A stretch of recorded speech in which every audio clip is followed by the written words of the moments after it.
Hello and welcome to the video. Today I'm painting up a Tyranid Neurolictor from Warhammer 40k. I've had this model sitting around for a little while and I wanted to add to my existing army. So with that, let's get started. After priming the model white, I did an initial base coat of beige on it. And then I'm going to come in with this familiar pink speed paints and a mix of quick shade medium. And as you can see on the Tyranid that I've previously painted up, I've used it for a wash to get this pinkish tinge to it underneath. And since I already have a lot of Tyranids painted in this manner, I figured why change now? Now I understand that this is not the proper way of using speed paints, but since I've already painted up a lot of Tyranids in this manner, I'm going to keep going with it. It works out just fine.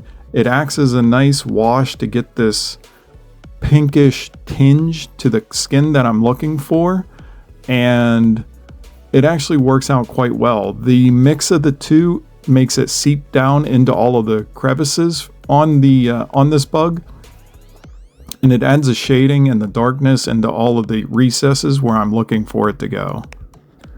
I put it on fairly heavy. I don't want it to pull enough where it starts cracking or anything like that, but I definitely want to get a good coating over the majority of the model.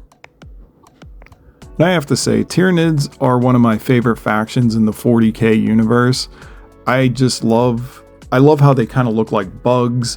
I love that they're so vicious, and I like the coloring on them. Of course, my theme I went with was Hive Fleet Leviathan, just because I love the purple, and I think the white and purple go great together. I've seen some great combinations out there on other sites, but this is my favorite. I would say Hive Fleet Leviathan is probably my favorite one. The only thing I gotta say is bad with Tyranids is that to get a decent army, it takes a lot of models, so this requires a lot of batch painting. So it's good to find fast ways of getting a lot of these models painted up quickly.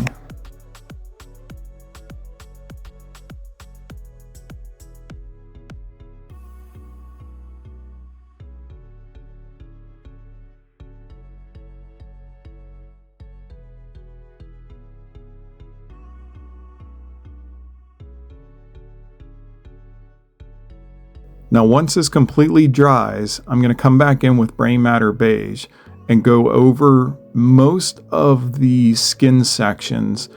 I want to leave, like on the edges, I kind of want to leave more of that pinkish color show through. But I'm going to do more of a solid base coat over the other parts of the skin. Most of the models that I've painted previously, the skin is actually pretty white on them. So I went with a pretty solid coating over all of these. But remember just to leave some of that pinkish color show through on the edges. And after I get done with this initial highlighting, I'll come back in with a pure white and hit some of the major areas just to make that skin a nice solid white on it.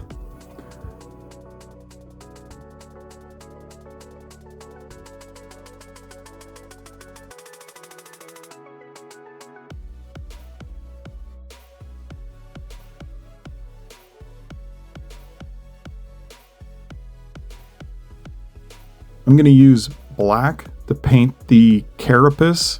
I hope I'm saying that right for the model. I'm just putting down a base coat of black because I want this to be a darker purple whenever I paint it. So the black will give it a nice base coat to darken it down for whenever we're putting the purple on top. And normally I'm a very sloppy painter, but for this, since the skin is so white, I'm being very careful not to get any black on that, because it's going to be kind of a pain to cover it up and clean it up. So just take your time with it and be careful not to get it on the skin now. And I'm saying skin for the smooth parts on the Tyranid. I'm not sure that it's actually skin. It's probably more of a chitinous covering, but the easiest way to distinguish the two, I'm just going to call it skin for now. I think you get the idea.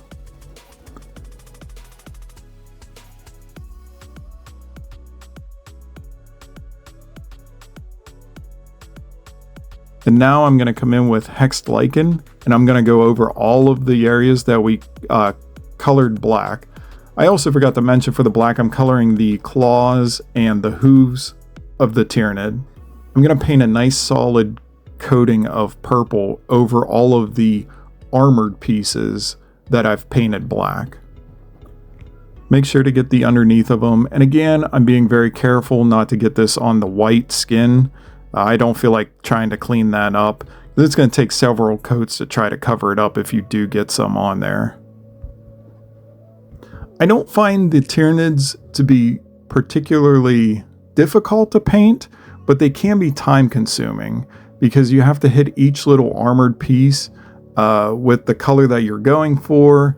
You have to get into all of the little lines, and you have to be careful not to mix them or not to let it bleed over or touch the white skin and stuff. So it's not so much that they're difficult to paint, but they do take a little more patience and a little more time.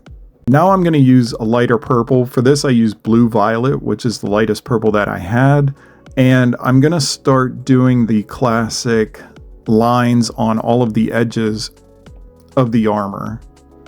And for this I'm just making very little lines throughout on the entire edge of all of the armored parts.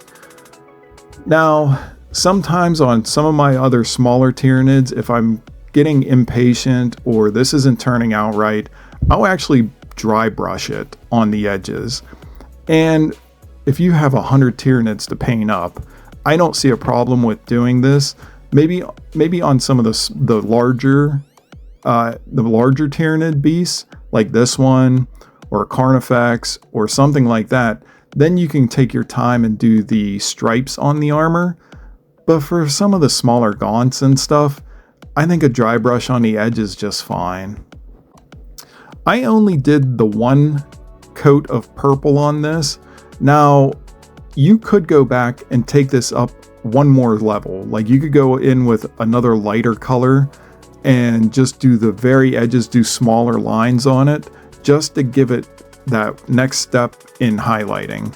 But since I want this to match all of the previous Tyranids that I've painted up, I kind of stuck with the same pattern where I only did the one coat. And this process takes a while. There's a lot of edges on all of these plates, so just take your time with it, put something on fun to watch, and just zone out and just, keep plugging along. Now to paint the brain on this bug, I'm coming in with a Waywatcher green glaze, and I'm just going to do just a coating of this on the brain parts. Just make sure it gets down into the recesses and everything. I don't want to do a solid color because I think that the white underneath, letting some of the white underneath show through gives it almost like a glowing appearance, which you see in some of the card art for these. After that dries, I'm coming in with algae, and this is like a blue-green wash that I have. And I'm just going to do this. I'm going to put down a pretty heavy wash, but I'm only going to do it on the edge around it and a little bit in the center there where the cracks are. I want this to be, I just want it to get into the recesses and darken them up while still leaving that very light color showing through. And again, this will help with some of the glowing effect of it.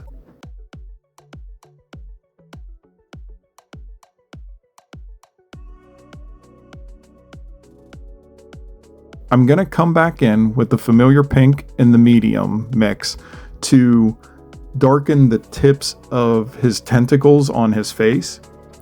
And with this, I'm just putting a heavier wash on the ends of it. And then as I need to, you can blend the two and get it thinner and just pull it up towards the base of the face.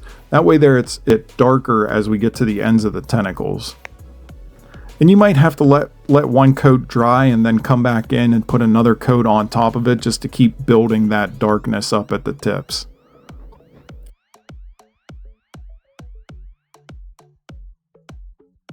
I'm going to use ball red wash to go over all of the fleshy bits that are in between the armor, in between all of the joints. As I said, I don't think it's skin, it's more like a chitinous shell for the legs and the body and such, but they do have like little fleshy bits that stick out in between. And then there's also like vents that the model has on its legs and arms, which I'm going to go in and touch those too with this wash and just keep it pretty heavily so that that red really shows up. And again, this is to match my existing army, so that's why I went with this.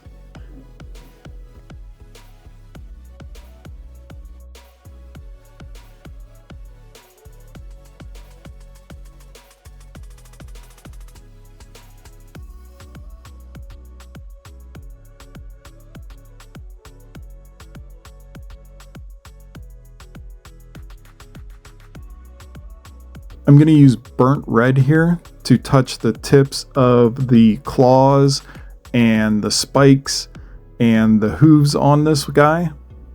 And I want it to be darker on the ends, and then use a little bit of water to just kind of blend it into the black part of the claws. I've always liked, the lictor has always been one of my favorite species. I just like how it looks kind of like a praying mantis. Like with its long arms and the claws on the ends of it, like it's always just been one of my favorite models.